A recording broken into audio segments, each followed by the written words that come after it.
Ayun na nga guys, good morning. Panibagong video na naman. Magluluto po tayo ng pakbet. Ayun guys, pakuluin muna natin yung ating sahog. Ayan na nga, malambot na ang ating sahog. Ayan nga, painit po tayo ng mantika.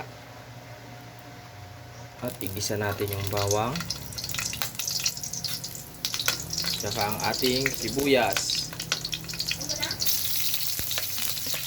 Igisa na rin natin yung sahog.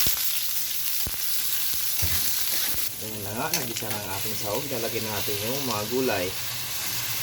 Kalabasa, sitaw, okra, saka ampalaya.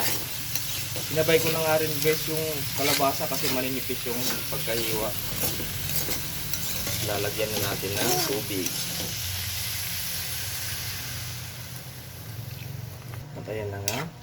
Habang pinapalambot natin siya, sasabay na natin yung mga pampalasa. Lagyan natin ng asin, paminta, ating magic sarap. Halo-halo.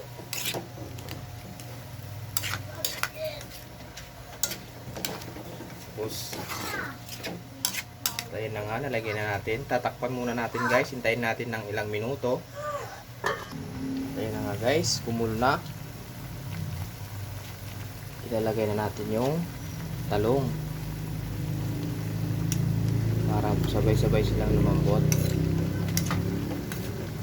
Halo-halo na naman hanggang sa mahilo ang ating mga gulay. At tatakpan ulit natin. Maghintay na naman tayo ng ilang minuto.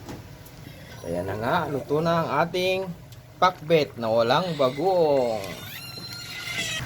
Huwag po natin kalimutang mag-like, mag-comment, mag-share. Abang-abang na lang po sa sunod na video. Bye-bye! Kainan na po!